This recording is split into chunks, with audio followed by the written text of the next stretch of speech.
can be like you got a good job, but it's turned out to be the best job I've ever had. Yeah, so I've been here now for 14 years.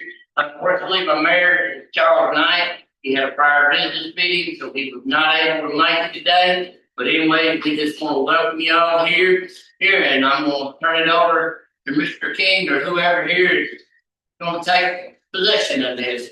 If anybody got any questions, I'll be happy to try to answer them beforehand. Thank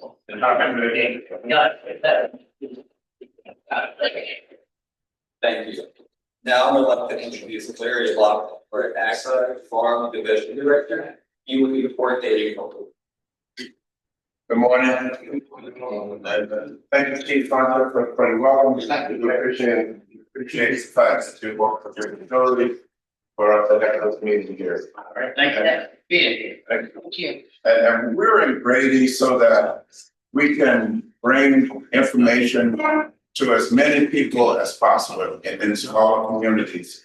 We understand that some of the communities don't always get the information that's available to them from the U.S. Department of Agriculture, and by setting up meetings in towns like Grady, we try to reach people that we normally wouldn't reach. Arkansas Land and Community Development Corporation hosts about 25 to 30 of these meetings in Arkansas, Tennessee, and Mississippi annually. And our meetings, of course, vary. You know, we have participant meetings as well as online meetings.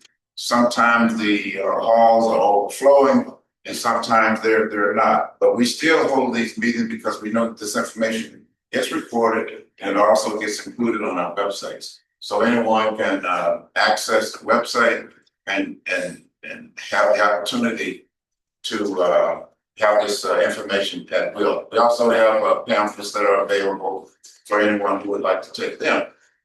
So on behalf of Arkansas Land and Community Development Corporation, our president, Dr. Calvin King, our board of directors, we would like to welcome you. And our goal is that you will understand, well, first you will hear about programs that are available to you from the Farm Service Agency, as well as National Resource Conservation Service, as well as rural development.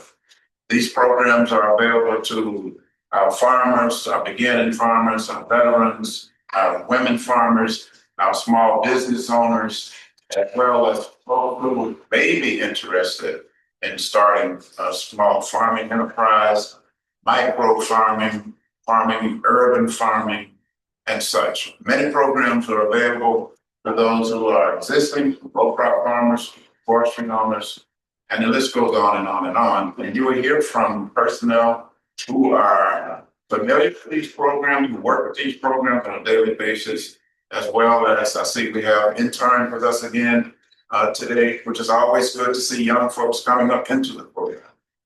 And that's something that Arkansas Land and Community Development Corporation is also involved with. That's why Mr. Washington is here today.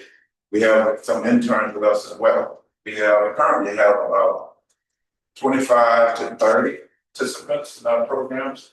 And I know for a fact that some of these participants who have been part of these programs in the past have gone on to have successful careers with the United States Department of Agriculture. And that's one of the things that we're very proud of. We're proud of the fact that we were able to introduce some high school students starting at the age of 13 to agriculture, the agriculture enterprise, to farming, and to business entrepreneurship. And with that, I'm going to turn it back into the hand of Washington. Thank you very much, Lieutenant.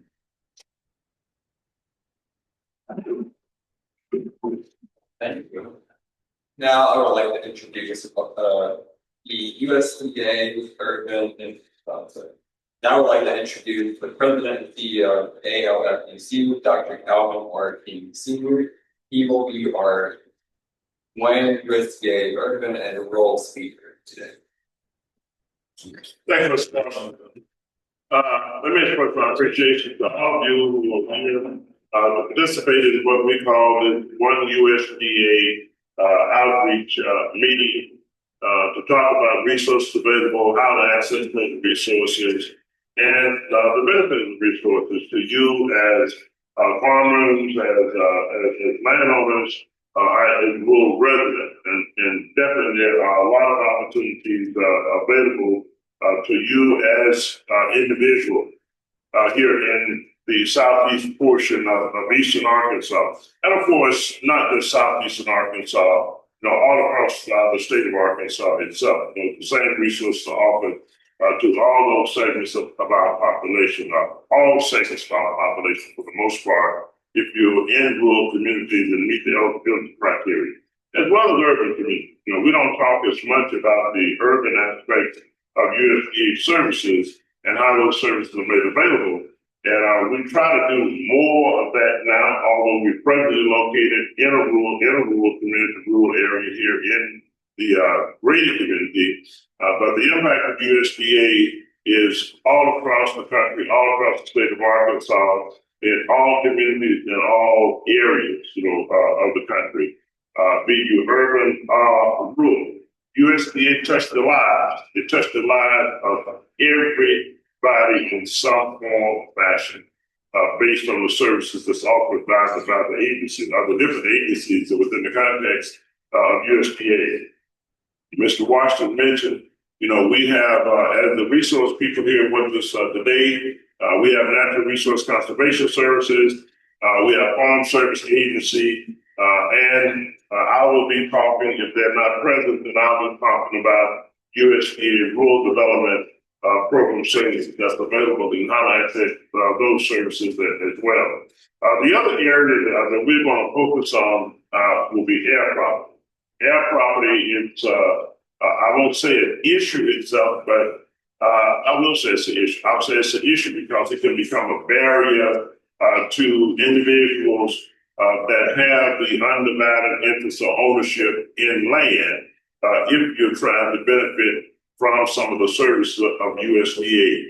I don't care if it's Natural Resource Conservation Services, if it's USDA Rural Development in itself, our Farm Service Agency, either way to go with it. Or you can go to the private sector. You can go to the private sector with the banking industry, and the same thing will be on your plate. It will be on your plate as an issue or as a barrier, and it could serve as a deficiency for you when it comes down to the services that they have to offer. So again, be it private sector or public sector, air property can be challenging. The other area, and I'm going to give reference to, I don't think anyone is going to speak in detail about it, is on drones and agriculture. We've been doing an initiative in utilizing drones as it relates to agriculture and working with farmers doing field or farm assessments. And we do what we call a pre, an intermediate, and a post assessment on farms, understanding the condition of their crops, conditions that may exist on the farm as a process to planting that may be the results of a delayed planning, and having that as part of the record for those individuals, particularly when it comes down to applying for certain services such as disaster program payments, and the time period when these things are occurring on the farm that result in crop planting delays. So we use drones in that manner as a pre-part, as well as the pre-part of basically even after planting, understanding both the health and conditions of the plants themselves, as well as the condition of the fields and where the crops are being produced. So everything is dealt with in a proper manner as it relates to seed beds with that particular farming operation. And then on the intermediate basis, as a point of doing an assessment, if certain conditions exist as it relates to the plants, the crops that are produced by that farmer, then we do an assessment of that as it relates to the condition of the plant and what may be occurring on that farm operation with the field itself. Particularly, we do that to get an assessment if there may possibly be certain insect infestation that's starting to take place. And of course, the pre and early detection is very key when it comes down to managing crops and crop production as it relates to insect and the damage that can be done, from insects. So that's an intermediate basis. Once the crops are in the field, of production has started and it's on the way, and it allows the farmers to go in and implement the necessary practices to properly manage that particular challenge that they may be having in their farming operation during that time period.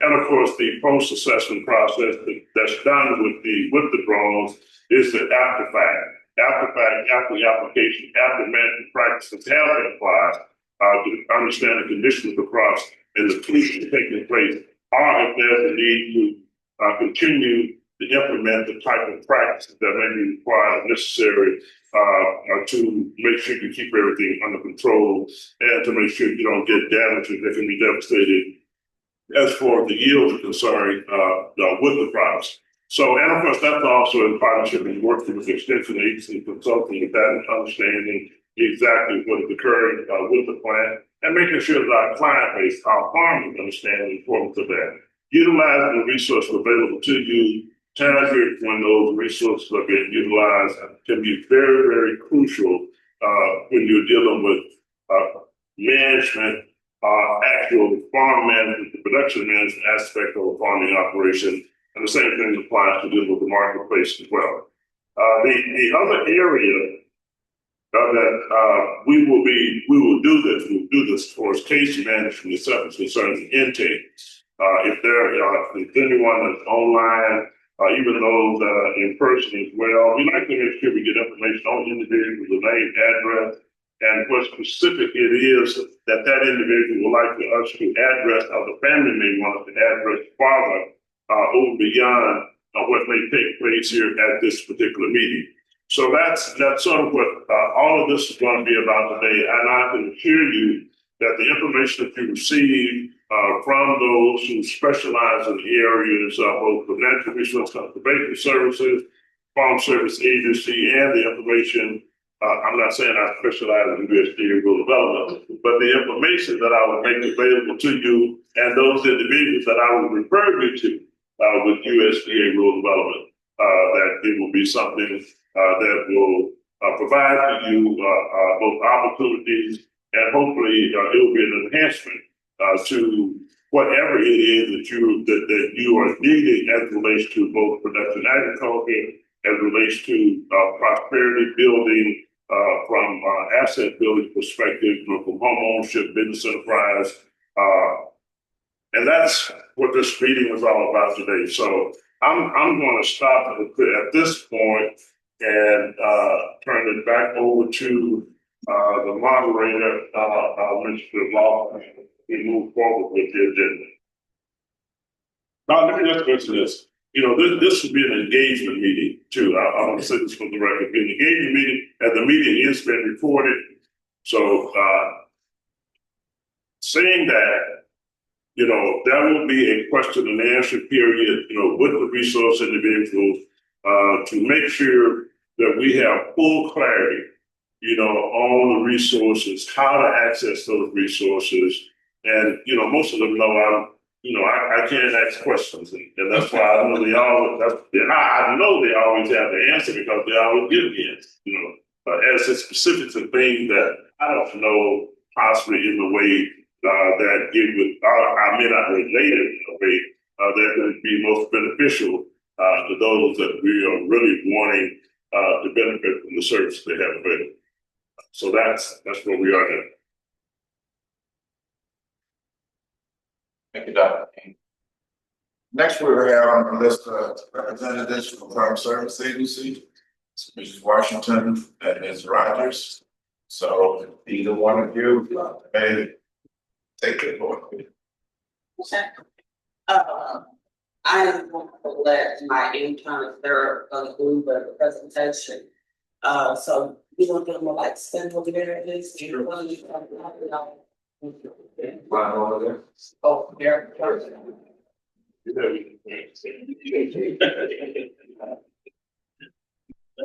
Right for that, major leagues. No, I'm gonna start. My name is Chris Thomas. I'm an intern at this and I'll be going over the different farm loan programs and different loans that they offer. The different farm programs that they offer disaster assistance, safety net, conservation programs, and risk management. For the farm loans, they have ownership loans, operating loans, micro loans, and loan guarantees. Lender first opportunity designed to help farmers start, purchase, or expand their farming operation when they cannot obtain commercial credit. FSA loan officers are available to answer your questions and to help with the application process. FSA also targets funding for beginning and targeted undeserved minority, women, farmers, and ranchers. The eligibility process is FSA is supervised credit. This is the different from traditional credit. FSA is the lender of first opportunity for those who may not otherwise qualify for ag credit. FSA makes and services direct loans to supervised credit with funds from the U.S. Treasury. FSA also offers loan guarantees for loans made by venture lenders. The qualifications for to become an applicant, you must be a legalized U.S. resident, be able to obtain sufficient credit elsewhere, possess the legal capacity to incur the loan obligation, have acceptable credit history, and be the owner or tenant operator of the family farm. The general eligibility requirements: not to be delinquent on a federal debt, have a manageable ability for the type of loan requested, not have a cause the agency a loss by receiving the debt forgiveness, and not have been convicted of planting, cultivating, growing, producing, or harvesting or storing a controlled substance within the last 5 years. Hello, y'all. My name is Victor Dupree, and I'm interning in Star City, Arkansas. So my first slide is going to talk about direct loan applications and what you need and what's required.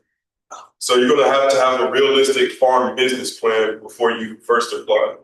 And that plan needs to include some type of way that you're going to be able to pay back that loan. You're also going to need to provide an adequate collateral for your loan. So some types of collateral could be land, animals like cattle, sheep, and things like that, sometimes vehicles. You're going to need to take the borrower training course, and then you're going to have to graduate from that into the private sector credit course with your neighborhoods. And you're not going to be able to exceed your years on eligibility for this loan. My next slide is going to go into the FSA lending basics. The FSA is a supervised credit, and the goal of this thing is for you to be able to graduate from it. You're going to need to learn the 5 C's of credit, which is character, capital, collateral, conditions, and capacity. When you're coming in, we're going to want you to know your credit score, your credit report history, your cash flow, and your farm finances. And we're going to want you to have a plan for success and repayment on this loan. I'm going to go into our farm loan programs. And the one we're talking about right now is direct loan programs. And each month, the percent rate will change. And currently, for June of this year, your FO loan rate is 5.75 and your OL loan rate is 5%. And my last slide, we'll talk about the loan types and the limits that you have on each of those loans. Your standard operating loan, you won't be able to go over $400,000. Your ownership loan, you won't be able to go over $600,000. Your micro loan, you won't be able to go over $50,000. And these are probably the easiest loan to get since it is a lower amount. Your guarantee loan, you won't be able to go over $200,000, $200,000, and $51,000. And your combined and direct and guarantee loan is the exact same amount.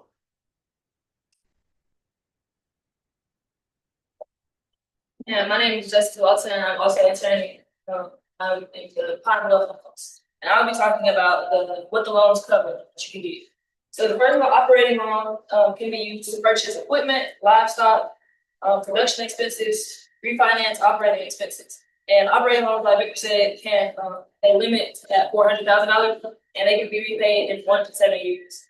And then the next loan is the farm ownership loan, which they can cover land purchases, capital improvements, soil and water conservation, and loan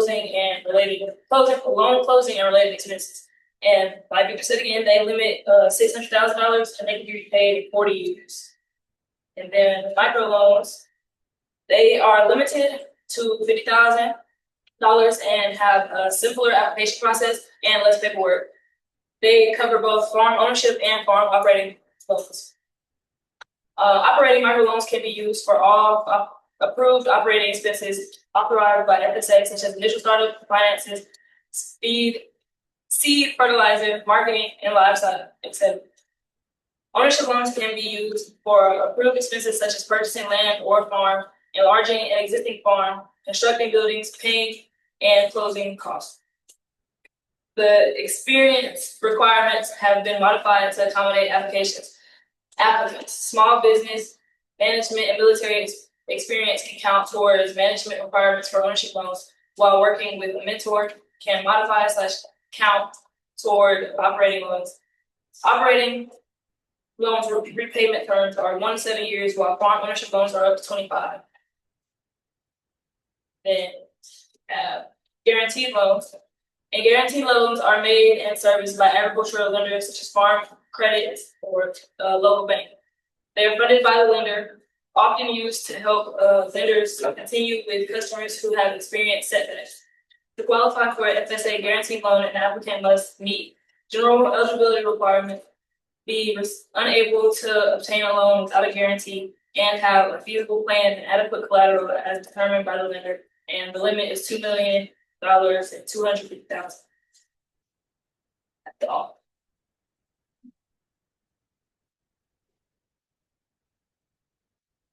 Anybody have any questions before we succeed? That's okay, just say one other thing. I would like to thank you interns, and I appreciate you being here, Mr. Dupree, Mr. Holmes. I didn't get your name. Justice Watson. What's the last name? Justice Watson. Watkins. I appreciate that. And I would like to congratulate you supervisors for working with these young people, for bringing them out and showing them what goes on in some of these types of meetings. And I appreciate the fact that you are taking an interest in U.S. Department of Agriculture jobs and the field itself, because when you think about the farmers in Arkansas anyway, the average age is now 57 and about 0.6 years or something of that nature. So it's creeping up seemingly every year. Farmers are getting slightly older and older and older. So at 58 years of age being the average age, seeing young people taking interest in agriculture is very positive. And hopefully other young people will see what you're doing and they will become interested in agriculture enterprise and all the other services that are available through USDA. So I think that it's a good mentorship, good mentoring. It's a good example of what's possible here in the state. And thanks to USDA for that. So, In addition to what Mr. Lawson just said, you're also going to be grateful and thankful to your mentors for offering you an opportunity to let me ask you questions. So let me ask you questions. I'm very impressed, and I commend you, Steve, for that. It's really good to see that we have a next generation coming along. Some of the individuals that's here at the table with me now, I'm not talking to you, Ted. But some of the individuals, have been with USDA, and I always say, USDA employees is what you call service to the country as a whole, and the citizens of the country, because of the type of work and what USDA does. You have military service, and then you have civil service areas, and I think the public need to really realize that these are service jobs.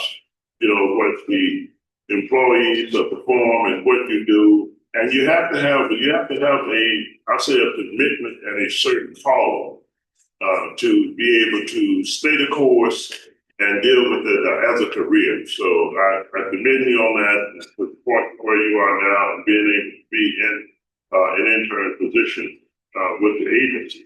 Now, I have a question relationship to the Farm Service Agency on the supervised loan.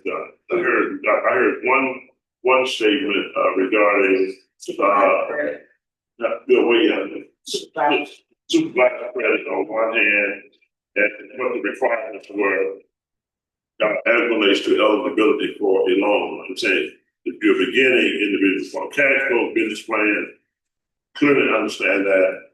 But the other area regarding the eligibility and dealing with the training, taking training, is the taking training and having to have been able to demonstrate the educational capacity. I don't hear you say educational capacity. You do have to demonstrate, yes, sir, some educational capacity for that. So if you have the educational capacity, and yet not have any experience as a farmer, say I want to be a beginning farmer, but have not. This is my first year. So what we actually mean by that? Normally, if somebody has a degree in ag, so ag business, agronomy or something, we're expecting them to know a little bit more than somebody that has a degree in English. You know, if you're coming into our office wanting to purchase cattle, like I always say, our goal is for you to be successful. So you have to have some type of knowledge. Even if you work with the farmer, or if you haven't worked with the farmer, then they educate you. You don't been to school. You should know a little something about them. So that kind of helps you to become a successful farmer. You know, so that's why the education was. So does that answer? Well, it gives an answer, but I'm not sure if you're saying still if I have an English degree, then I'm not eligible versus one who has an ag degree, and I have an English degree. I have a degree in psychology. I have a degree in. We just expect. I mean, you know, if somebody has an English degree, they don't work on the farm or something. If I have an English degree, and if somebody throw me on the farm, China's not going to know how to do nothing. I'm going to be asking, what's the difference between a bull and a heifer? Because I don't know. Mm-hmm. I mean, that's just like. So. But let me ask you this: I mean, things to take into consideration. Mm-hmm. Some individuals, and I've worked with different clients to come in, and they go to and they listen to. They can go to our website and they listen to you all. What you say about the programs and requirements for the programs and developing the farm business plan. And we do sessions with the people. I was telling the gentleman when I had a session with individual farmers, not farmers, but now that live in this area, have land in this area, but they live in Chicago. And one was thinking about possibly coming back and utilizing it as part of the farming operation. Although they grew up on the farm, but they've spent the past 40 years out of state. So if they came in and wanted to apply for a loan as a beginning farmer, and they have degrees, as well, would that individual qualify? Yes. Okay. What you just said is they took upon this, they've done research. What that was the point I was getting to. They've done research. But if you said education, only because on education and education itself, I don't want to say that generally after that. But it's only on the education. And I know you read it what they have there, but it's all on the education aspect of it. So there are some individuals, I use myself as an example. I've gone for 25 years, okay? I came out with my degree. I grew up on it as well. And I don't know if you can go into the whole story behind it, but I did not get the benefit of the services from the USDA rural development. But was able to get it from private sector, and I've been general manager, running business operations, and I was very young. I was not much older than what you all are. I was about 22 years old then. And so that's why I always ask the question, the relationship to that now and how you make the decision. Could you place them on the supervised credit? On the supervised credit, said, well, we have to be very concerned here, so we're going to do a supervised credit. And then what does supervised credit really mean? It's just, we're gonna say is, which they really stirred away from, like, back when I started, they were really, you had to really bring in like your solution and stuff like that. What it is, they're just trying to make sure that that individual is using that money for what they need to. Right. You know, I mean, that's really so we can account for that. I mean, that's basically what it is. Because we've had in the past, unfortunately, we've had people that came in, borrowed money and fall off. So if you want to be, you have to be, because I'm a taxpayer myself, this is my money too. So we want to make sure that people are using their money. We're not trying to pry, we're not trying to do, but we want to make sure that the intended purpose is for what you pay. So now he also gave reference to the security aspect of it. That, you must have adequate security. On beginning farmer, come in and develop a business plan. I'm showing what my projected yields are from which is security. I purchased some equipment with the security also, but I don't own the inmate or anything. But that's all on lease. Does that mean I'm not eligible? No, that happens all the time. So I would say. I mean, the majority That's of a requirement. when we say requirement, if you get a micro, Okay. that which is 50,000 or less, that loan has to be secured by at least $50,000. And the good thing about that loan is we don't take a lien on what they're purchasing. So if they purchase a tractor, we only take a lien on that tractor. We do not take a lien on all of their other assets, their other equipment and all of that. So that's so somebody that's like starting a home, that's an excellent program. We can kind of get your foot in there and see what you're gonna do and see how, and then because you may decide, well, I'm gonna plant a few little crops and get a tractor, and then next year you may decide I don't want to do it. And so you're able to pay that back and you pay it back off and you don't overshoot that. But you tried. Right. You know, which is why we're here. I mean, we're gonna take that risk on that girl, on the, you know. So that's an excellent problem to start off. And they did mention like youth loans, but we do have a youth loan program also is from 10 to 21. That limit is $2,000. Well, they'll have to have like a sponsor, which is usually a FAA teacher, ag teacher, someone like that, and their parents' permission, of course. But we have a lot of farmers, that's how they got started. They buy like 5, you probably can get 5 million now, 2,000, but and then say if you're 14, if you come in and get that loan, pay that out when you're 16, and then you can come back and get another loan, and then you're building your herd. And by the time you graduate high school, you may have like 10 in account.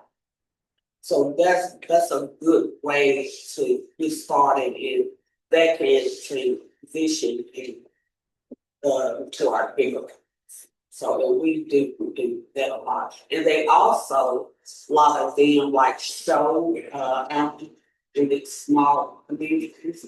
So they with 10,000, you can get you a nice show, and then how you repay that is, they have like, what's it called, whether businesses pay for so much, Sponsor. yeah, for that amount, and that's how you can pay that off back whenever you show actual income. So that's a real good way to kind of get some younger.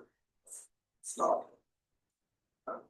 Cause I knew Mr. King was gonna ask about the big long, so I just went ahead and just. You're exactly right. That was the next question. And to just want to, and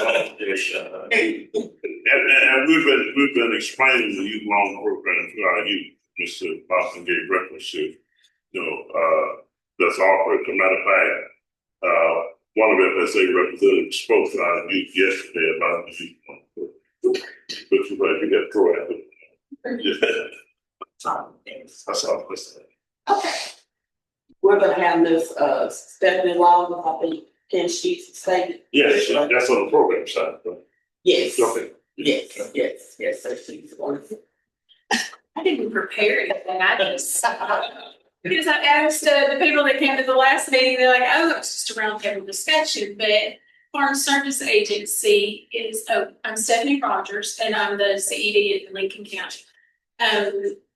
Farm Service Agency, I kind of think of us as like the front door to the other agencies, because you have to come in and you bring your deed into us, you fill out the paperwork to get your name in the computer. We take care of your eligibility paperwork for FSA programs and NRCS programs. So we're kind of like front of the house agency to help you get started with the agency. Right now, there's just all kinds of programs. We've got conservation programs. We've got marketing assistance loans, but that's after you grow a crop. We have farm storage facility loans for grain bins and improving your water storage structures. One more thing, that's expertise. Okay, we right now it's the continuous and general sign up for CRP, which is Conservation Reserve Program, and you offer cropland into the CRP program for 10 to 15 years, unless it's like a shallow water area, and it's 10 years. You take that ground out of production. We work with Natural Resource Conservation, the Forestry Service, Game and Fish to work a conservation plan for you to improve that land for conservation issues.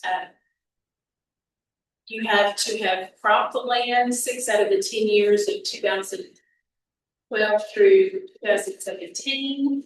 We pay you what we call a gated rental rate, and that rate is based on the soil makeup of the land that you're offering, the top 3 soils that are within that land that you pay on.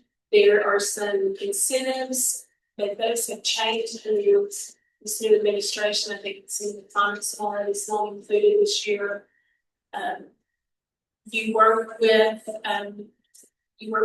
all the agencies together, and we get your plan in place, and in our CS or forestry, depending on what practices you're wanting to put on your land, whether you're wanting to plant trees, you're wanting to improve a water issue, a wetland issue, plant grasses. We work with them, they work with our conservation plan, and that plan outlines the things that you work together to put into practice on your land. And we offer cost share those practices once they're implemented and they're approved by the technical service person.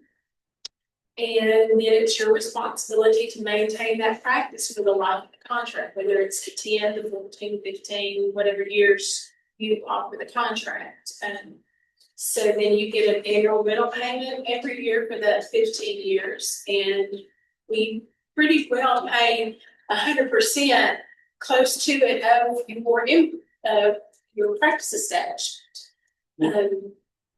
the way they've got it broken up, it's a stage thing. There's a cost share, there's a practice incentive, and then they come back and check the practice and you finish up that practice incentive. So you basically are getting right at 100% of your out-of-pocket costs paid back to you for removing that item from production.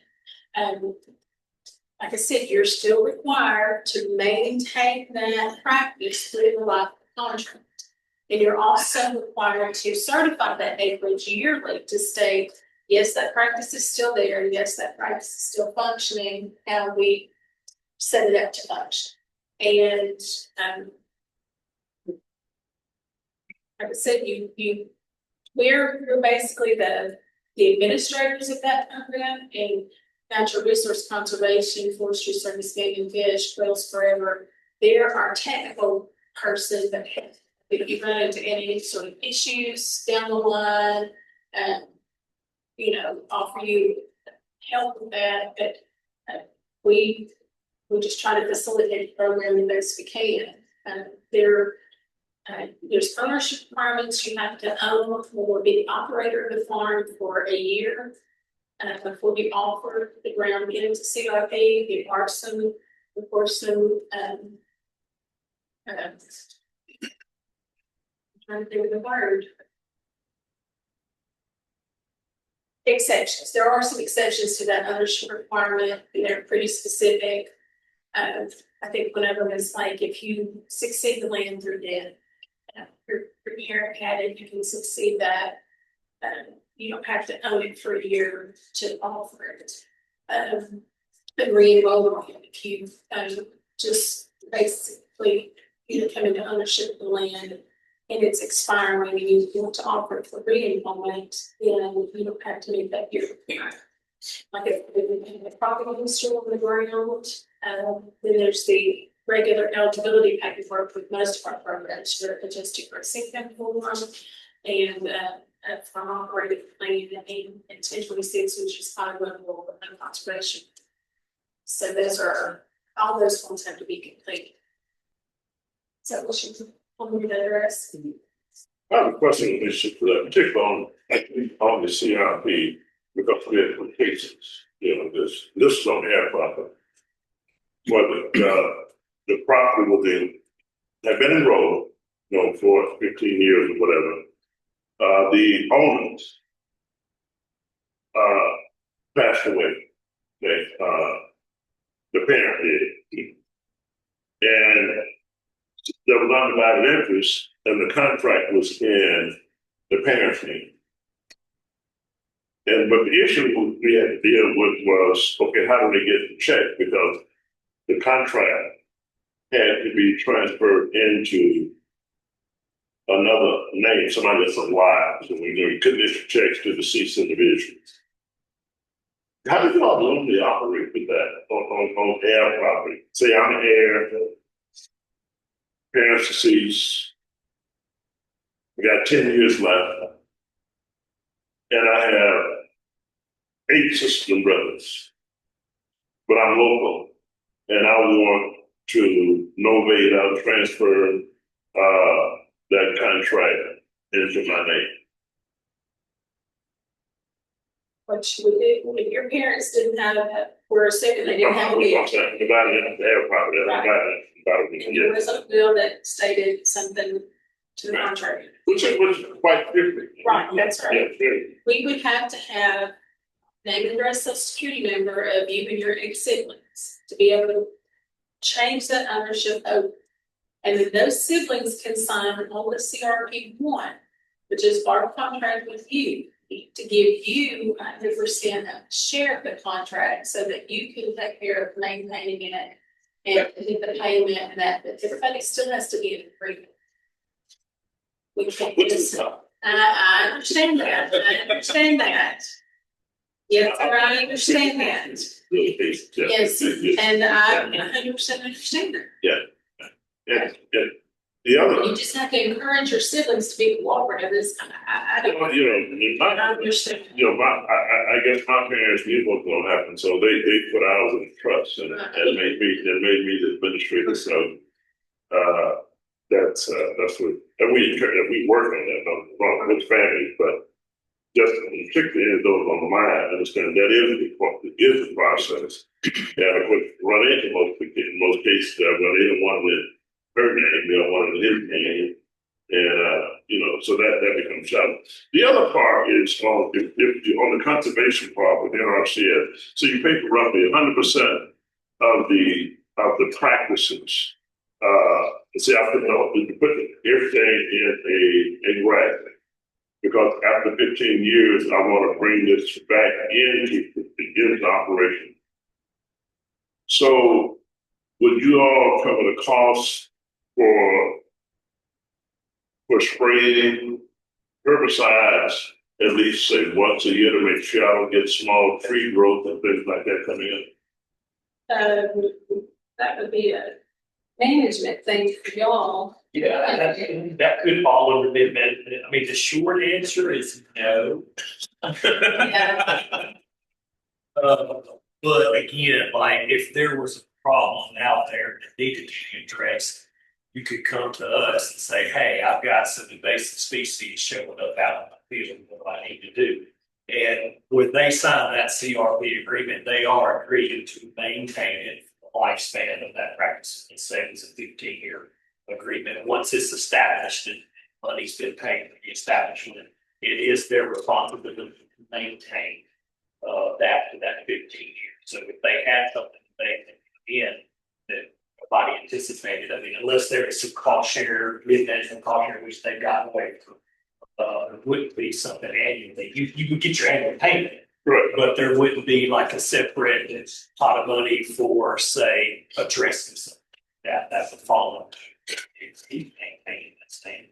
Well, I asked that question because you said it's really up to maybe 100% of the practices. So if that's a practice for maintaining, is to annual spraying to make sure you don't have,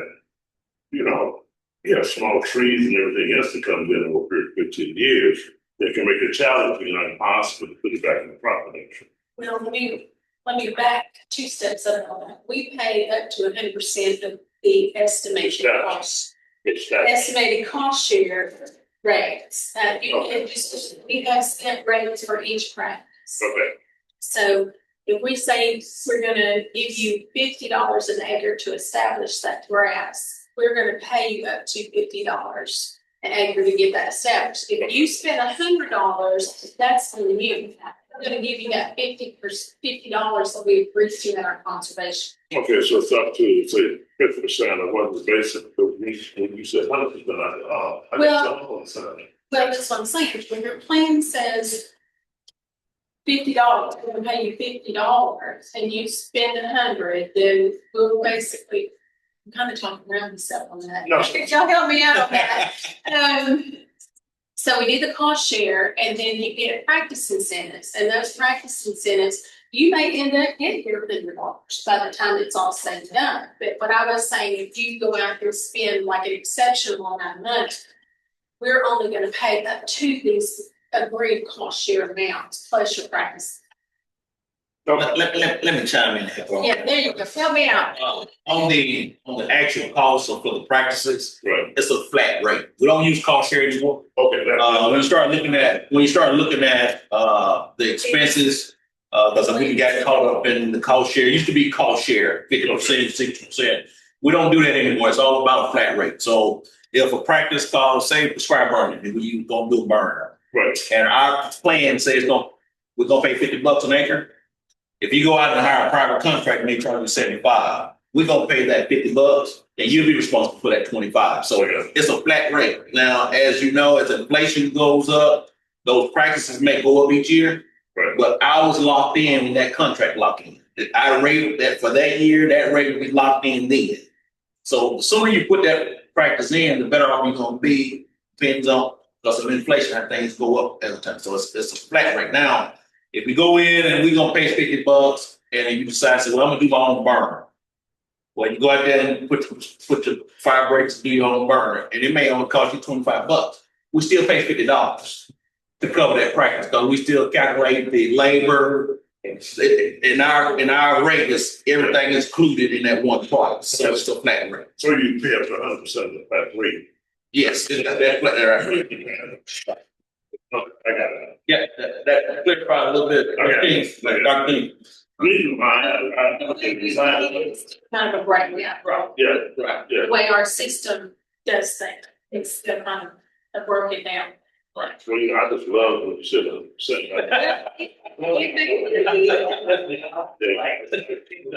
The city will be the 50%, no Ravens there in cost share. Right. Flat rate, but, y'all have for CRP, you mentioned you found out the SIP and the PIP thing. Right. Practices in effect assignments thing. So you're at the 50, but then if you get those SIP and PIP payments, then you're inching towards that 100%. Does that make sense at all? yeah, right. So Yeah, I understand. it's in that 50, but, and see, that's just with CRP, like our programs, we don't have the SIP or the PIP side. It's gonna be just we don't have anything like that. That's very CRP specific. Yeah. And based on, and I go back to maintenance to clarify that. If funds are available. So we may have management practice in that contract, Yeah, but 7 years down the road, if funds are available. yeah. Okay, all right. So that goes back to the management. Most time when you have, I know Burns, we may have 2 management practices out of that 15 years. Right. And then we'll also give the guidance of the Arkansas Courts Commission at the same time. They'll go out and look at it and write their plan and say, hey, we recommend this or that or other before we act. We don't just go do it. We always go look at it and evaluate it before we'll make a determination if it need that maintenance or not. So just to clear up a lot, some of that, Dr. King. Right. So the guarantee provided is the amount we pay annually for anything on the rent, you know that. Yes. Everything else Right. is. If funds go. Yeah. I got it. Yeah, things change, you know. So,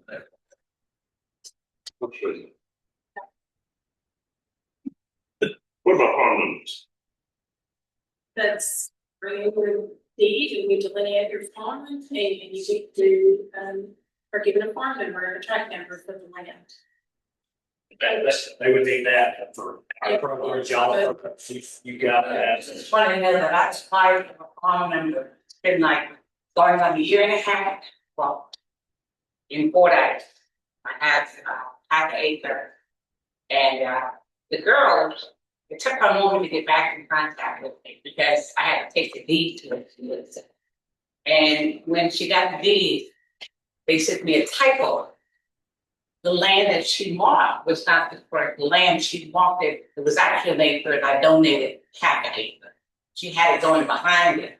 And I took and told her, you know, I drew back on the map where the exact land was, but they never got back to me. So, holy shit, man, I'm typing now. She typing the box. Over there. I can't remember her name. No, I think it was her name. Oh, one of them. Yeah. Urban, yeah. And she said the typo, who showed me, and I told her that's not the correct, it's not behind to be on the side, because it's off of me. Maybe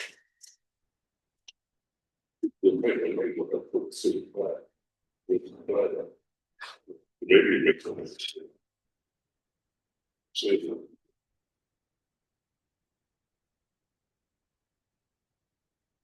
And I encourage everyone that if you come into an FSA office or USDA office and you are not timely served, reach out to that CED.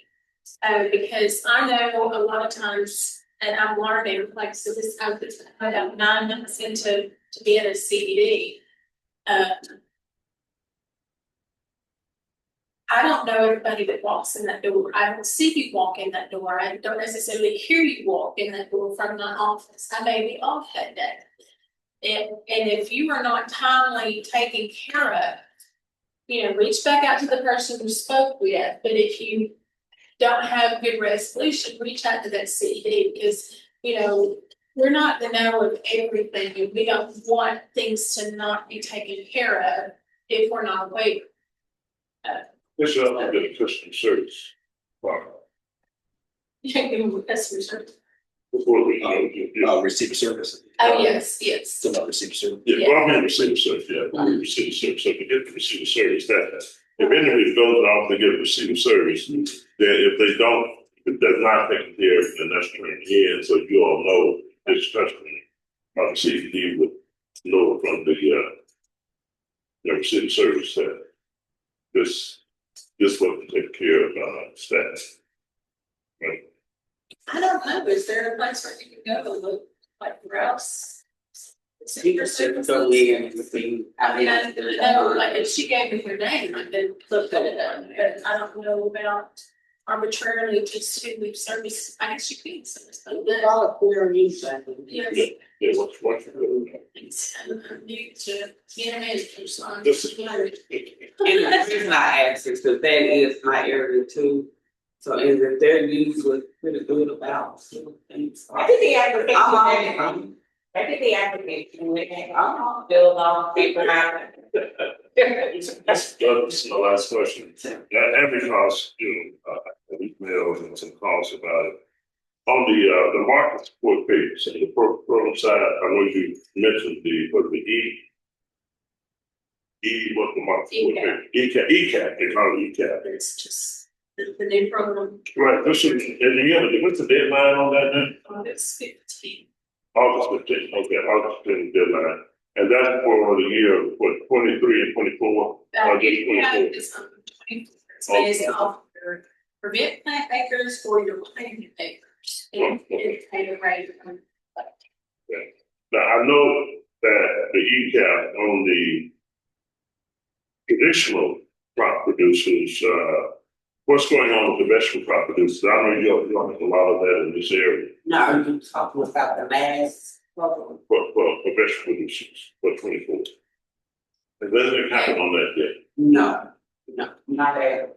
But I asked that question Monday. We're no further than we were last year.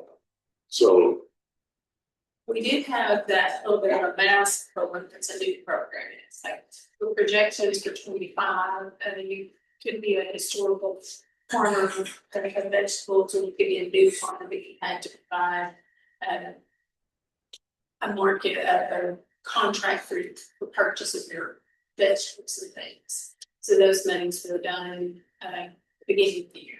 So Now, is that what you were talking about? no.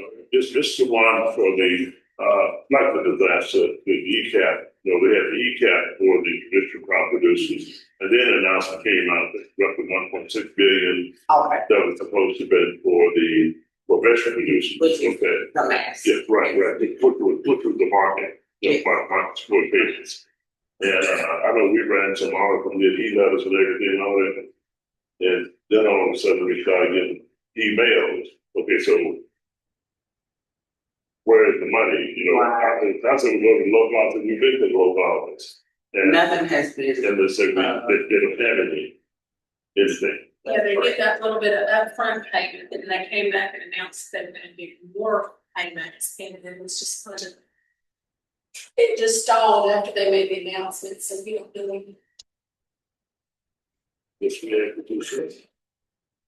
But you don't say it, we don't set out, but you don't say it, what USDA said. I know. That was The it. same, right? I mean, they asked us, and then we did it, and then we were like, oh, next week, we don't have the money. It just spread the word for us right there, with some things. What about now? You're not program. The sign up periods, I know you have, which crops now, is for, There's no sign up right now for, as far as I know, I'm speaking off the bat, so I would have to definitely go look. But I think most of our closing deadlines for that are in March. what about your fall crops? March. Like most of them So are. you have to sign up for everything in March. So for your summer and fall. Right. And so your The only pay. your spring sign up is when? Everything pretty much happens. You've got a few things that happen at the end of the year, like in December, that's on maybe some of your pay, I think you sign up for the next year. And start your application, but pretty much everything falls into the window that you have to have your application made. I want to say March 28th. I could be wrong, but I know that the information correctly, but it's early in the spring. And basically you come in and you tell us, I think I'm gonna plan this, learn season 1, learn season 2, which is your spring and your fall. And then at the end of the year, we'll bill you for your actually certified plan. Okay. You have that, What's that? yes, basically, you can start at any time, like after probably October 1st. I really don't know. I'm new to that, so bear with me, but I do know that window is early in the spring. And you make your intentions now for your application, and then at the end of the year, we're going to bill you for those processes you actually plan to concern.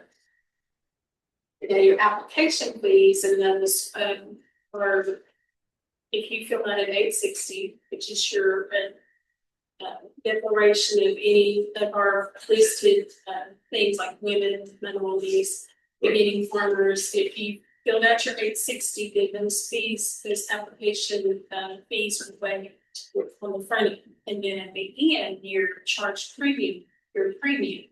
And those fees are not waived if they are only based on what we planned. And then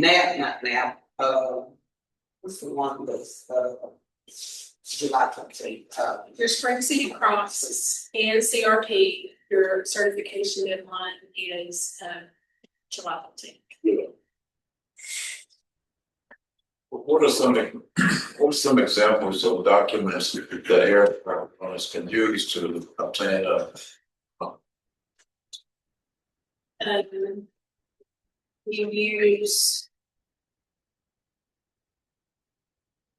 if we can use the tax records from the assessor's office, the courthouse. We can use the tax record.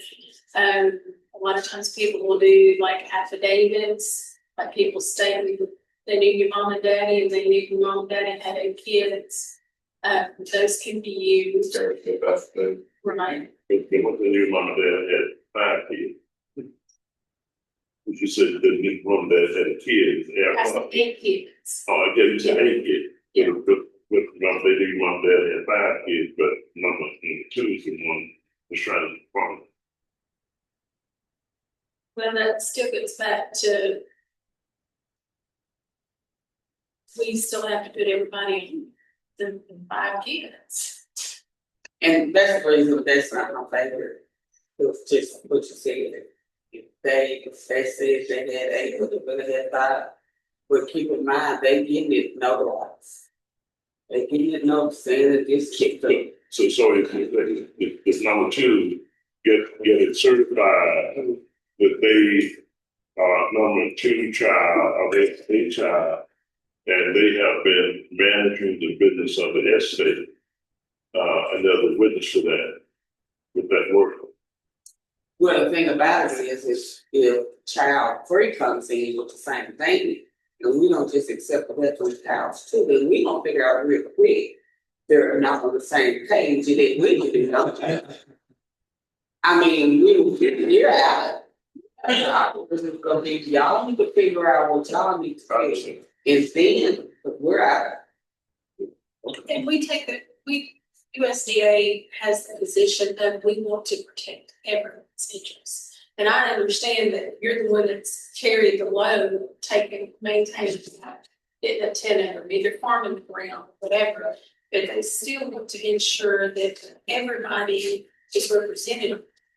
But sometimes, the heirs of county everything, they pay the taxes in their name, and they switch that over to their name. So if I bring in tax records, all the property in my name, then we accept that.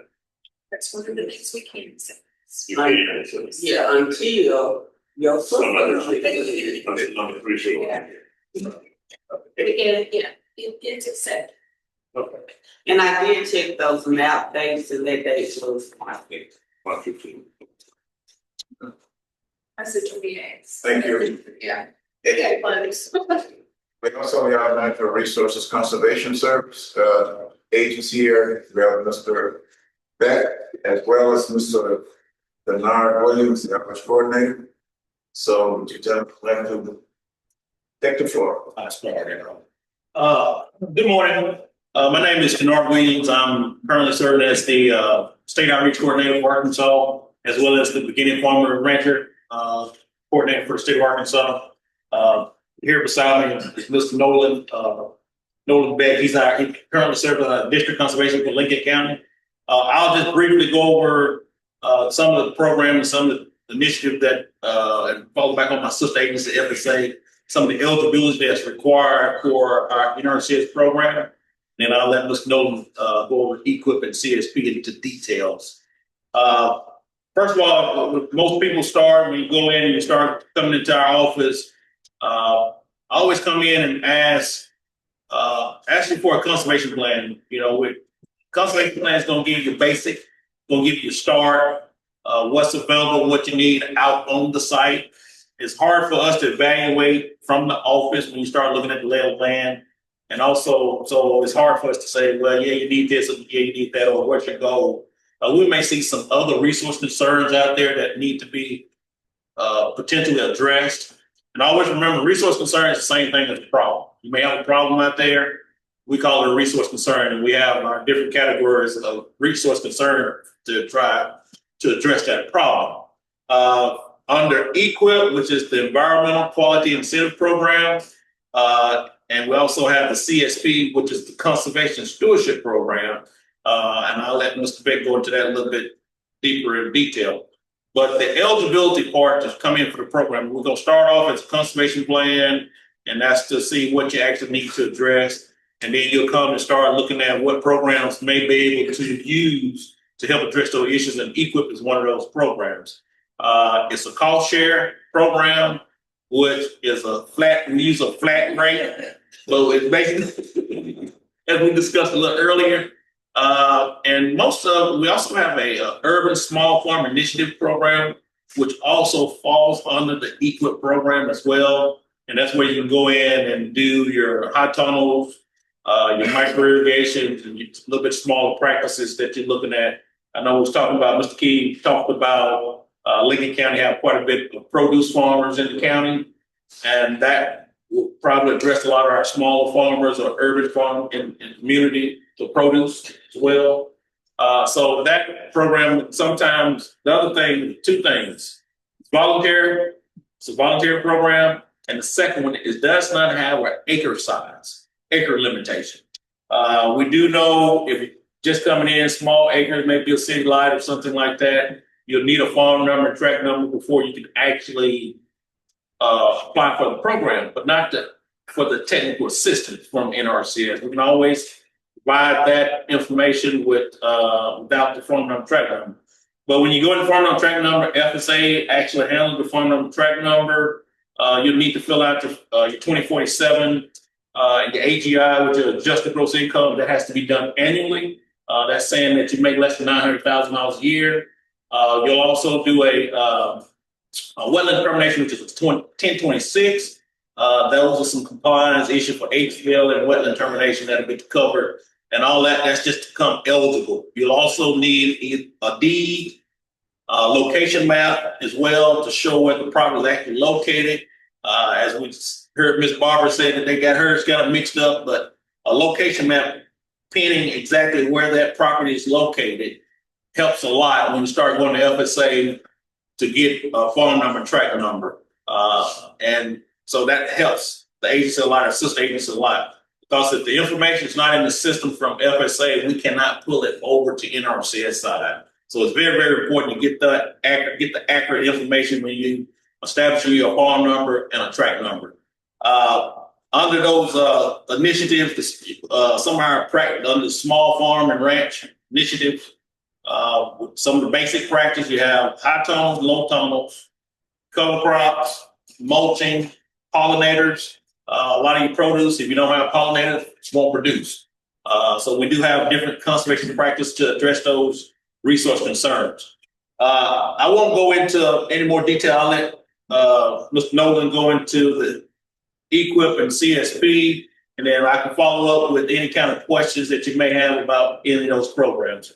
Mr. Nolan. Thank you, Kennard. Nolan Beck, I'm the district conservationist in Lincoln County, Star City, Mass. And, our big programs, equip, CSP, y'all already mentioned those certain times already. So I'm going to give you some examples of some practices, some common practices that we see and hurdles we have to get through them. But like, let's start with equip, cost share rate. You come in and apply. I like to start, I start asking questions when somebody comes in because I need information.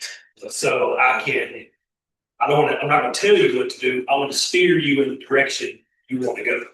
And so I'm going to ask questions when you come in and you have, whether it's cropland, maybe it's pasture land, maybe it's forest land. There's several land uses that we can help with depending on the situation. But, like with our cattle guys, maybe you need some cross fence out there. Maybe you got your boundary fence, you got 80 acres, and we need to divide that down and start rotating those cattle. So we can help potentially pay a fixed rate for that cross fence. And you come in and apply for equip. You got your farm and track number already done to say that's not an issue. You got our nice neat FSA map, farm boundary. We're rolling. We get our application filled out. We're going to make a field visit at some point. We're going to meet you out on the farm and have a discussion. Sit on the hood, lay that stuff on the hood of the truck, look at the map, show me where this, that, and the other is, where you have access to rural water. Like if we start dividing up these pastures, they got to be able to get water and all those things. You got to look at the water situation. So I may ask more questions than you ask, depending on, because I need information so I can point you in the right direction. If it's cropland, maybe you got an erosion problem, or maybe you want some land leveling, you've been irrigating and it's not efficient. You want to get this 40-acre field land level. So you come in and apply for equip. The way, kind of like winning the lottery, what I tell people, if you don't apply, I guarantee you $0. We'll get nothing. Now, in that case, if you don't buy a lottery ticket, you cannot win. You cannot win if you don't buy a ticket. So if you don't come in or apply, I can't help. You mentioned CTA work. Yeah, if you don't have a farmer track number and you come in, you got a problem, we can talk about it. We can go out and look at it. But as far as getting financial assistance, we're a long way from that without having some of those things in place first. But I will ask a lot of questions, just trying to find out where we're at, what we need, which direction we need to go. We have things for called CAFOs, Confined Animal Feeding Operations. Good example of that, Lincoln County, chicken houses. So we have a lot of chicken houses over there. Some of them we can help pay for energy audits, to have someone do an audit that points out everything that the improvements that can be made on those houses, and then we can help pay for the audit if you get accepted in the program. And then once you get the audit back and it says you need to improve these 4 things, then you can turn around and apply for assistance to make those improvements. And what I like to remind people, I don't ever want anybody to have sticker shock. That we write our contract and we're going to pay X number of dollars for this practice. And I encourage them to go do, because that flat rate, it's going to be, let's just say, $1,000. Well, if it's going to cost you $1,200 to make it happen, you're out $200. If it costs you $800 to make it happen, we still gonna pay you that. As long as you meet our standards and specs, we're good. Which we would, let's say on a fence, if you wanted to build your own fence, no problem. As long as it meets our standards, you could get it done cheaper than what we pay. That's great. We'll pay that rate for our problem. But that's just a few examples. Trying to think. Pasture put up cropland. There's all kind of cropland stuff that we've talked about. Crops, houses. Say you want to extend your growing season, and it's already hot around here, but you, but you can even extend it from there and have long grow, start growing earlier and raise it and have stuff grow later. With a hoop house, high tunnels, worked on several different things, but again, you would have, depending on the size house you applied for, we would pay X number of dollars for that size house. I think that goes on square foot. That's correct. Square foot, so bigger house, pay smaller house. I'm just surprised. That's pretty much it for equal. I had. That's some CSP. All right, so CSP, all right, I would like to say equip is kind of more, and it's not exactly, but I'll say it's more structural stuff. There's more structural stuff involved. There is management practices that we do to be good. Sally is all structural stuff. The CSP is leaned a little more on management type stuff than structural stuff, but it can go either way. But so conservation stewardship is 5-year agreement, and you need to be either the operator of the land or at least a tenant of that land. But most importantly, in order to draw and a big part of that application, you need to be part of that part. So if even if you're the landowner leasing that land, CSP to RA, and you have nothing to do with this operation, you're just leasing that land. He's eligible to sign it up and draw CSP payments for whatever he qualifies for.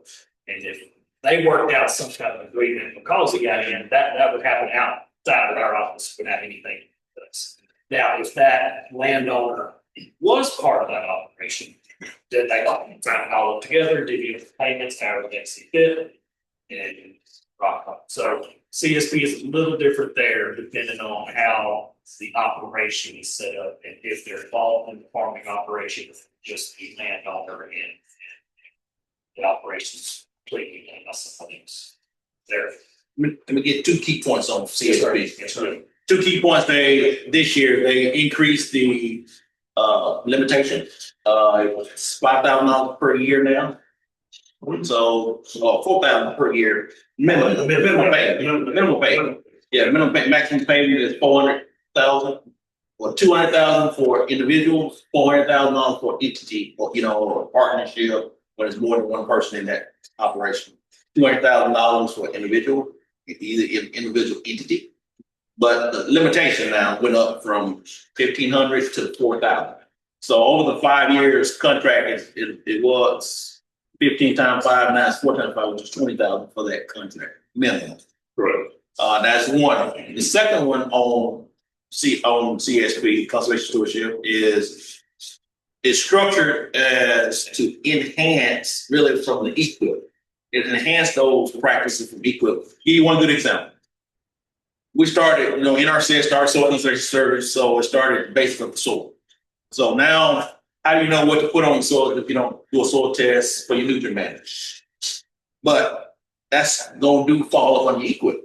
If you want to do CSP to enhance that, you can start pulling your tissue analysis, go and pull the tissue plant, go have an analysis, say, okay, you need N, P, and K for this particular, based on this plant, instead of the soil. Right. Soil, it may be 40 acres, but you can actually look at this certain areas and pull that plant, take a tissue analysis and say, I'm going to do this and make sure I address these plants' needs.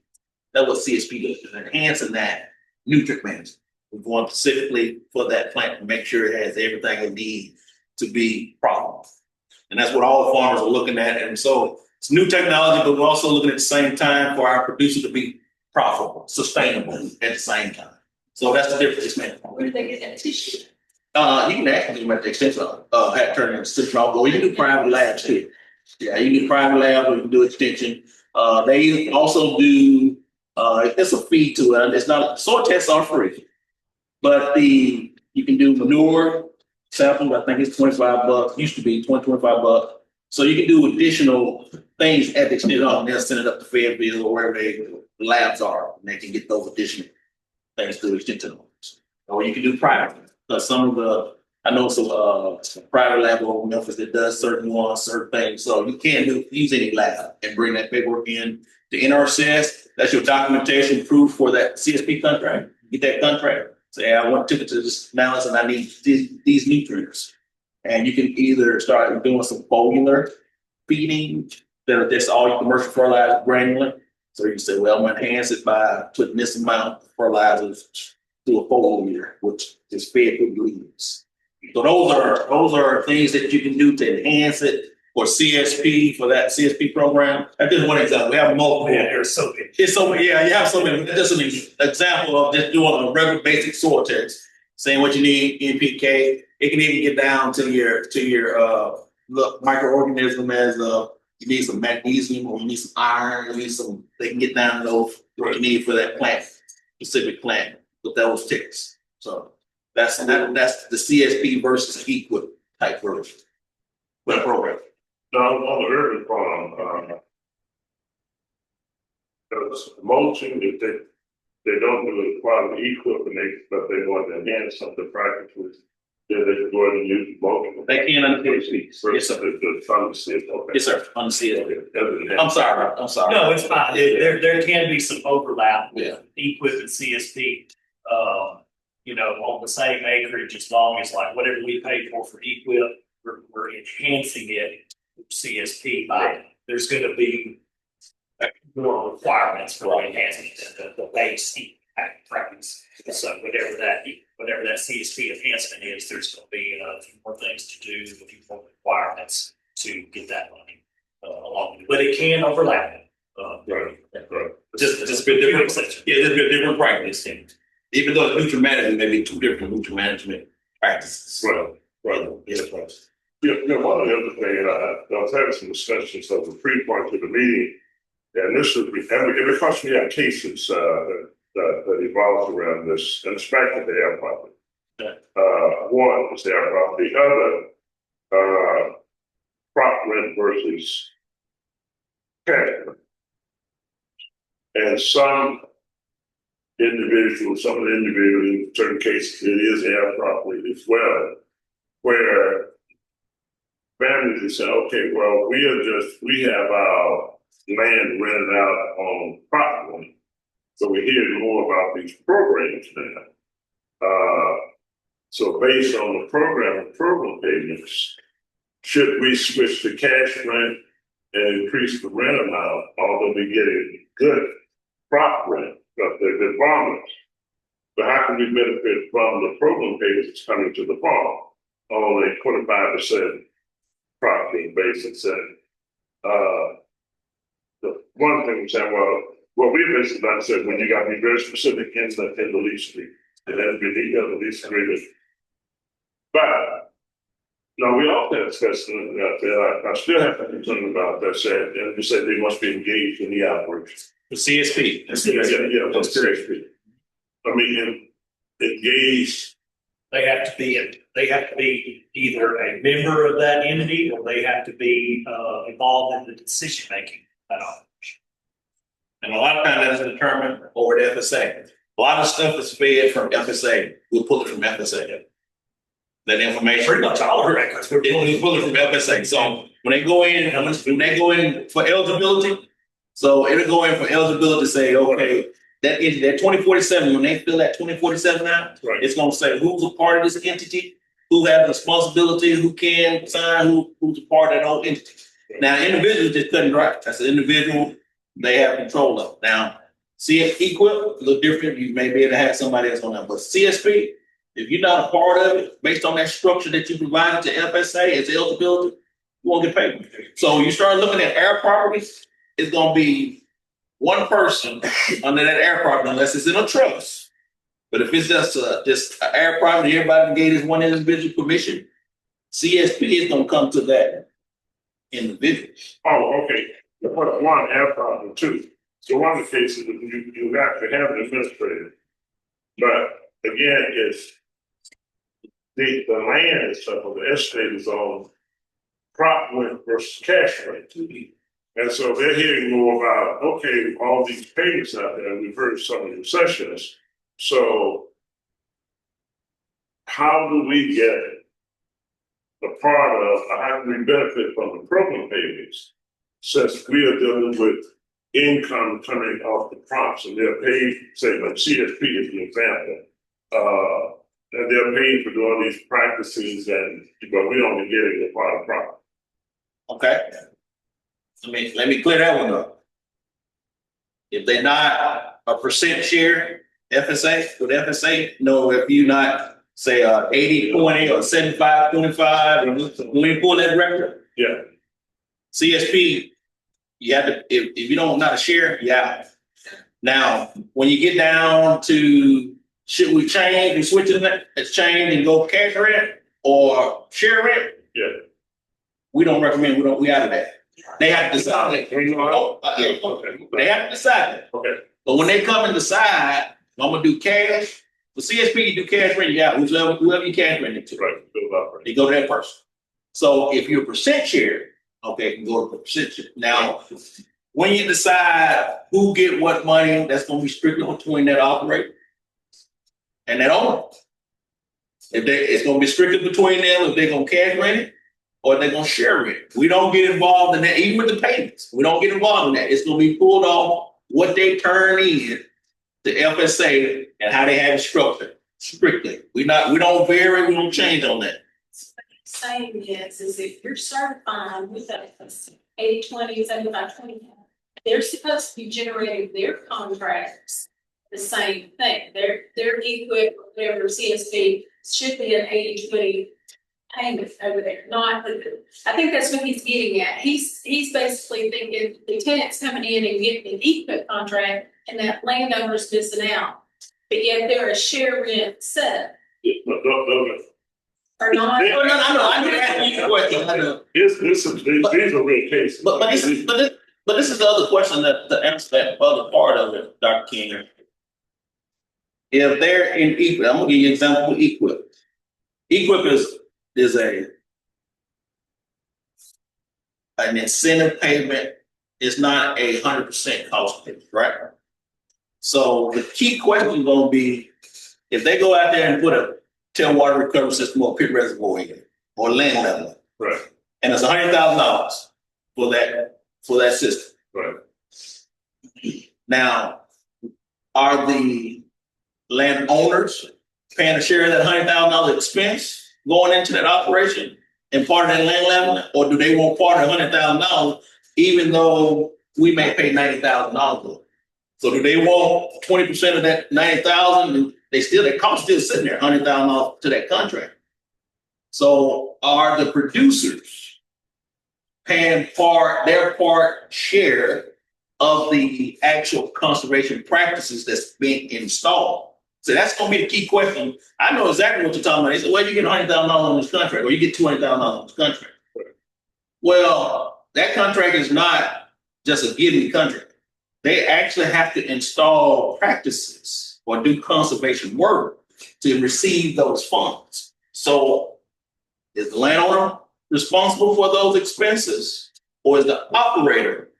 So who's responsible? That goes always go back. Everybody say we don't get involved, and that's gonna be between the landowner and the operator. Either one can sign. And either one can sign it. Sign it up based on who's gonna be responsible for those practices to be installed. Right. And who's gonna actually pay that contract. We don't get involved in that part of it. We're gonna do that, sign that contract up based on that information we get from FSA. Now, equip is a little different than CSP. Right. Because CSP, if you're not on there at all, you don't get zero. You can't even be on that contract. Equip, you can't. But what decides is strictly between the landowner and the operator. Who signed it up? They work that out. They work that out from the office. away from us. They bring it to us. And then they come in and sign it up and say, well, the operator said we're gonna do it, or the owner said they would. So whoever's name is on that contract, who's responsible for it. NRC is on equip. So whoever signed that contract is responsible to implement those practices, regardless of how they have it worked out. We don't care. And the same thing applies on CSP. The conservation. Right. So if they got practices installed, whoever names on that contract. So conservation should apply basically, unless there's something different that's spelled out in the lease agreement. Absolutely. What that rate is. Absolutely. Yeah. So yeah. Can I ask, that would be a good resource, like when somebody thinks where you could help is say, hey, let me put him for two and see what's more advantageous. That's- Is it you paying cash for it, Yeah. or is it you doing function based on those contracts? Well, I mean, that's, we're doing analysis. Exactly. Okay, yeah, and we actually doing analysis, so we're doing assessment, say, okay, well, here's what average rate is going for, on a per acre basis, irrigated, non-irrigated. It may be best interest in order for you to really deal with increasing, payments, from a road on a cash flow basis, is that you and the operator need to look at, example for input. Because the average price per acre on irrigated versus non-irrigated is significantly higher than the dry is. And of course, another analysis of the CSP, and you look at the value of the contract itself, that's on the land and how that relates to overall net results or bottom line of what is established yields on that farm. On the farm itself, the CSP is contributing to that. Right. Then your benefit from that is contributing to that based on those practices. That's a part of an increase in your crop share. Because it comes through the crop itself. You know, those enhanced with a little type of practice that's being implemented. It's going to be beneficial to the extent that they're going to have increased yields, based on the practices that they're applying in that respect. So I just like to make sure, one, that both where we are as well as anyone who is an operator, that they understand what USDA is as well as the operators are. Yeah, we don't get involved in that, we can't recommend, we can't recommend one way or the other how they work that part on that part of it. Now. No, we don't recommend. Yeah, right. We put the information out there. Yeah, put the information and we do an analysis. Right. And then also in your analysis, even in your analysis, and they have to look at, because I know they look at, okay, this big contract, this big thing of money going to the owner or the operator. That's true. But are they paying part of that? And then the other thing, they have to look at the value. Is it increasing the value of their land? That's true. Or, when you start doing your analysis, now, because the land is still owned by the landowner, even though the operator may be installing it, does it increase your value, which helps you in the long run, even though you're not getting part of that $100,000? Right. But does it bring $100,000, $200,000, $300,000 to your value of your land? You may have irrigated land. How much is it worth? Is it worth more precision level, or is it worth more than level or irrigated? So you start looking at the value of it. Because you may have some land that's irrigated that's rolling or house, because they may start top of hills with water away. With precision, it go flat. Well, something applies on established yields based on practices, average established yields on a per acre basis, say no practices, and established yields with the practices. Then that also, probably have some of those figures anyway. What's the money over there? So your value is different when you start adding these practices to your land. So yeah, so that'll be something else. I think a lot of times they just look at the dollar amount on the contract, the big dollar on the contract. What are they looking at? Are they spending out big dollars to get this? Are they spending out big dollars, or okay, this may go on my land, it's going to increase the value of my land, maybe $1,000, $2,000 an acre. Well, we just tell them call you all off. So no, we don't get into that either. Yeah, we don't get it. That's why your analysis. That way your analysis may be able to explain to some of them saying what I do. Yeah. But I say, well, your land is valued at this, and then your land is valued at this once this is done. That's what your organization may be able to. What we do that? To keep the conflicts down. Yeah, what we do that? I think that's what you're trying to do, and keep some of the conflicts down. Well, the people are very clear. Right. The benefits being received both by the operator and benefits, as an owner. But all the same time, too, sometimes people have called NRCS office want to see if there's a contract on this farm. No, and if they have, which you have to give them that if they're the owner of the property. So, right. Not really. No, not really. Their name is not on that contract.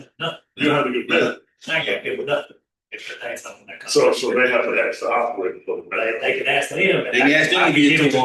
They can give it to them. That's right. Yeah. Or they sign a people, or they have to sign permission saying, Authorization. Authorization, and then we can release it. I understand now, I think it was saying, okay, but we can't, But we also say. yeah, we can't, yeah. Some So authorization. it's an authorization, you got to send an authorization, then we can release it, but if your name not on that contract, we can't do it. Yeah, we understand that, you have to have authorization, because authorization, they got. Right. Sorry about that, we took up a little bit more time. No, that's okay, I'm good, good, That's pretty much our presentation, you know, I want these guys to be a bit, I want to engage them. They not done, I hope I'm paying attention. Because there are a whole lot of camping kings out there. Trust me. Some of most of them better than I am.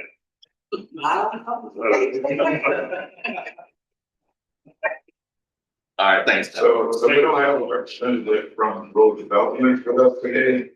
So we're gonna have Dr. King detail the road development topics for us. Okay, thank you, Mr. Long. Again, you know, I'm not gonna speak for USDA rural development. I'm going to speak about USDA rural development and some of the programs that they have to offer. And of course, one of the areas that have one of the highest concerns, you know, among our constituents is on housing.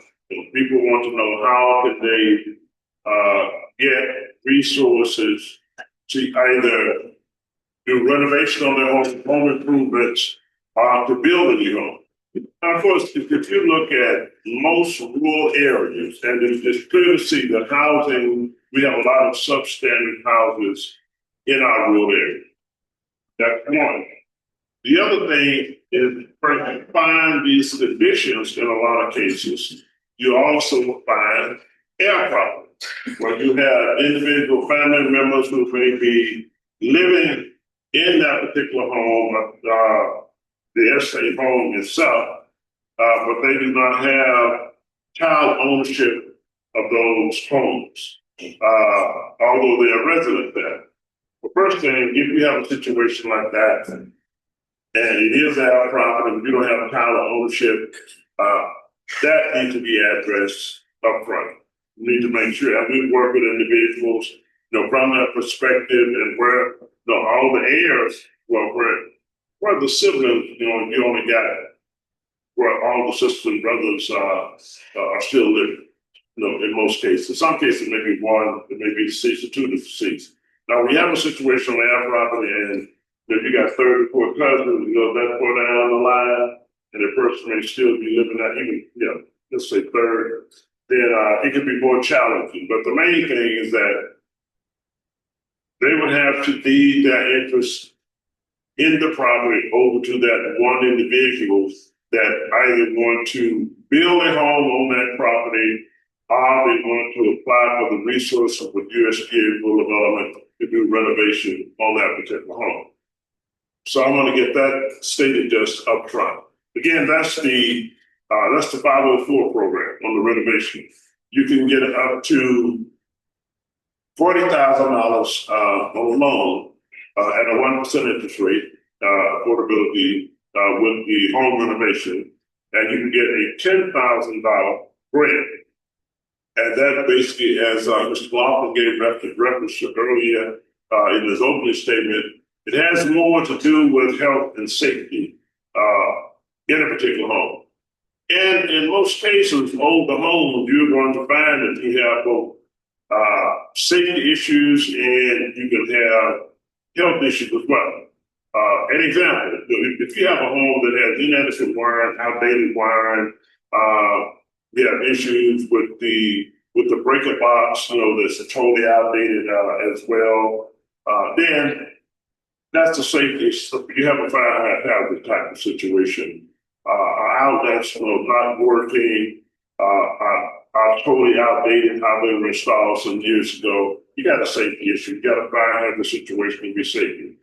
The other is that the eligibility in this particular category of dealing with the 504 program, you must be 62 years of age or older. 68. So we're talking about senior citizens for the most part that you're dealing with. And that's very important and very crucial when you're talking about us, senior citizens. We like to make sure we're living and staying in a safe environment. And that, fire hazards, being one, it could be a trip and fall situation. Some of the older homes and if they have not been maintained, properly, you may have a flooring situation where the beams underneath the house, may have given away in some form or fashion. And you see the commercials, on TV, where they have foundation specialists that come in and work with homes to address the foundation issues to make sure it's safe from outside even going to the inside area. So we know those things exist. On homes and deterioration that would just happen. So that would be a safety concern. You could address issues of that nature, both from the safety perspective as for the eligibility area. Just NRCS in terms of eligibility criteria and things that meet that eligibility criteria for the program and practice itself a concern. So there are certain things that fall into the eligibility category as to what the resources of those financings can be used for, how you're qualifying more, or this home may qualify more for those resources. And again, that's the $40,000 and the $10,000. That's up to $50,000 to deal with health and safety and renovation, issues around homes. Again, an air product can be a barrier. You have y'all have also the 502 program. Again, these inadequate housing, you can ride around in rural areas, in small towns, and go into the underserved areas, particularly. You will see the inadequate housing situation of housing not being up to standard as to where it needs to be. So the 502 is new construction. That you can build a new home.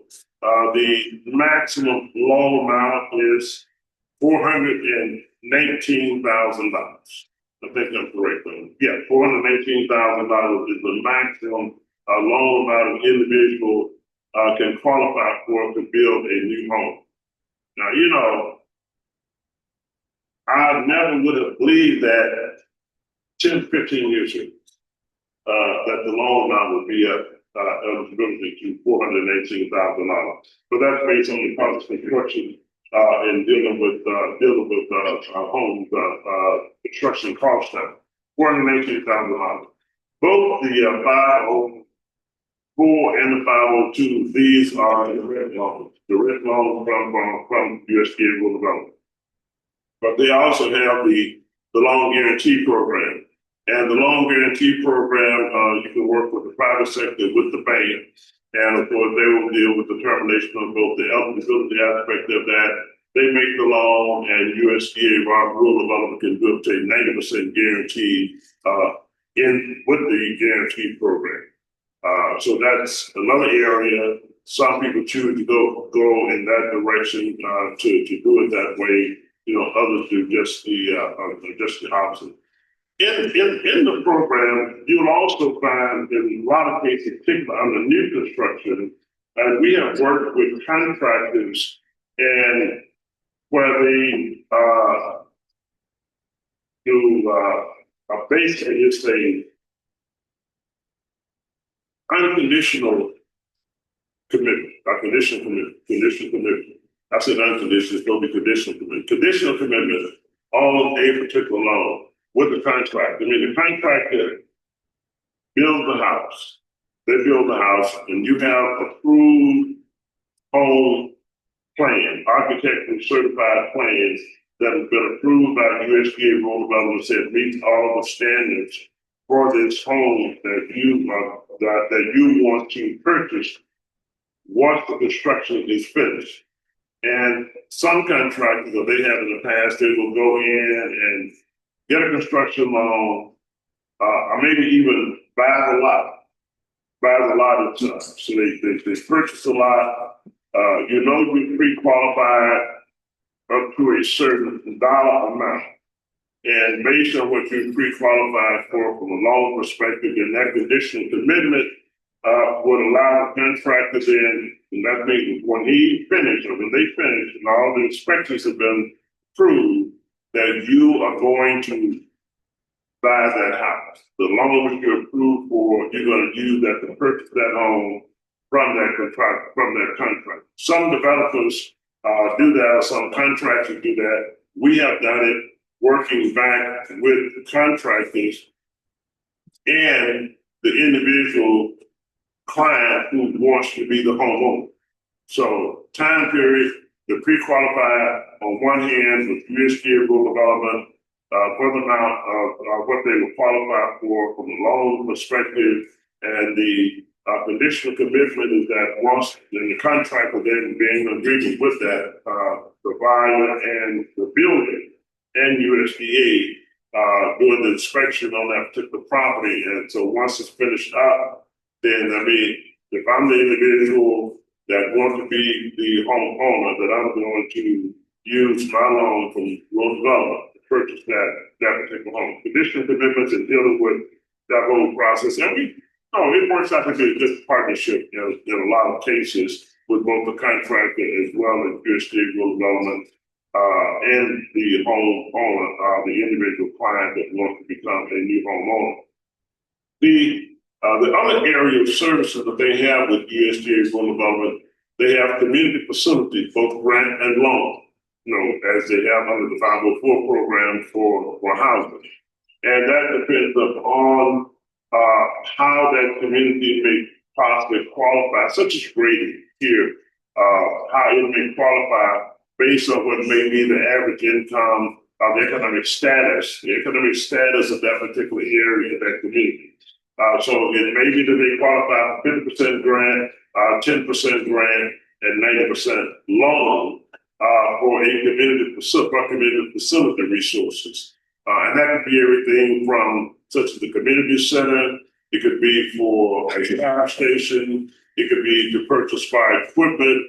It could be to purchase also we call safety equipment, police cars, and things of that nature as it relates to the community itself and servicing the community. So, community facility program and how they utilize that particular program is very beneficial for rural areas. And one of the main resources that I would say for our rural areas, and probably the most affordable resources available when it comes down to supporting our local communities, in particular the underserved community. Economic status may itself, the average income for the area as a determining factor on grant amount and then loan amount. It may not be any grant amount, it may be all loan. But one of the other contributing factors to that, as being a supporter and an investor in the local community, it has to do with interest rates and creating affordability even for repayment, from the area is on the interest rate versus what traditional credit might be if you're talking about those needs that should be addressed or that need to be addressed in the area from a public support type of service and facility perspective. The other is infrastructure. They also provide the financing that's necessary for a lot of our communities for infrastructure, and the infrastructure that being water and sewer systems. And a lot of the rural communities have had issues on water and sewer systems, either for maintaining, upkeep, and repairs, as well as in certain cases, it may be the extension of water systems or sewer systems in a particular rural small town area. If it's a situation where they have annexed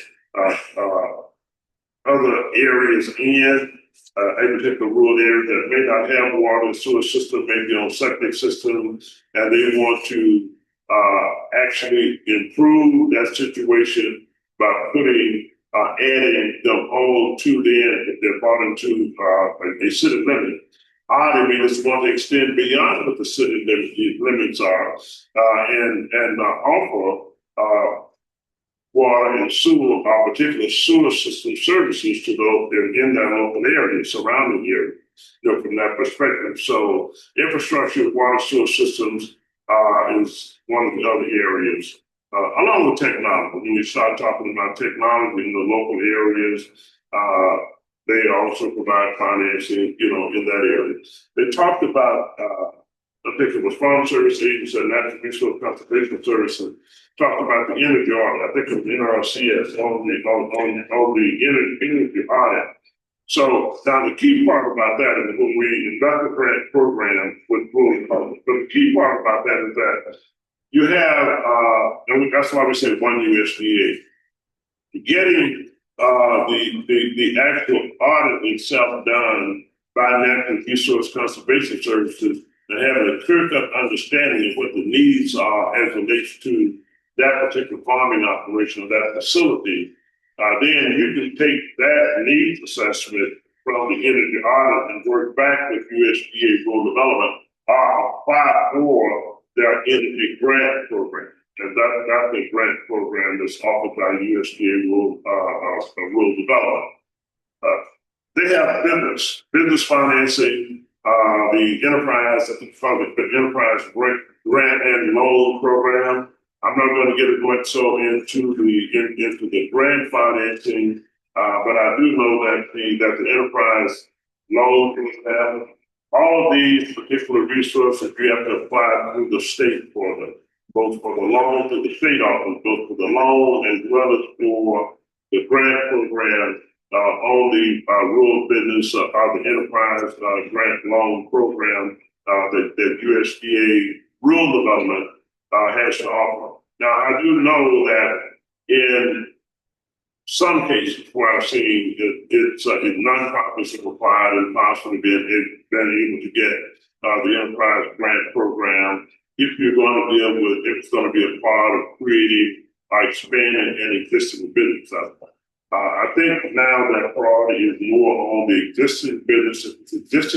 It's going to expand the existing business going, and it's going to create a certain amount of jobs and have an economic impact on that local area. With both the grant as well as the loan program through USDA rural development. The other thing to say is basically that USDA rural development could build or create an entire community.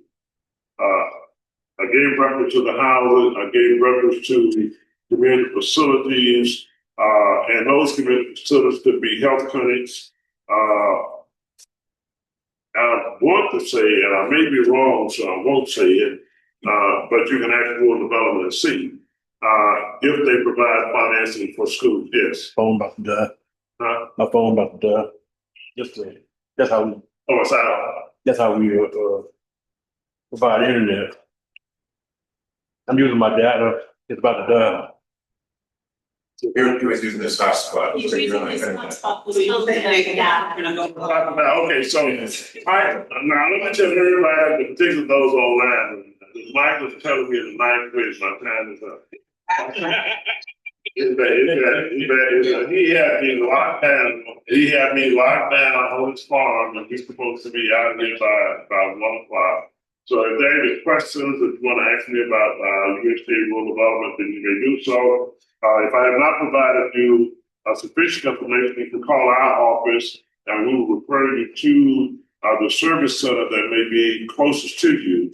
And you can reach us at area code 870-734-3005.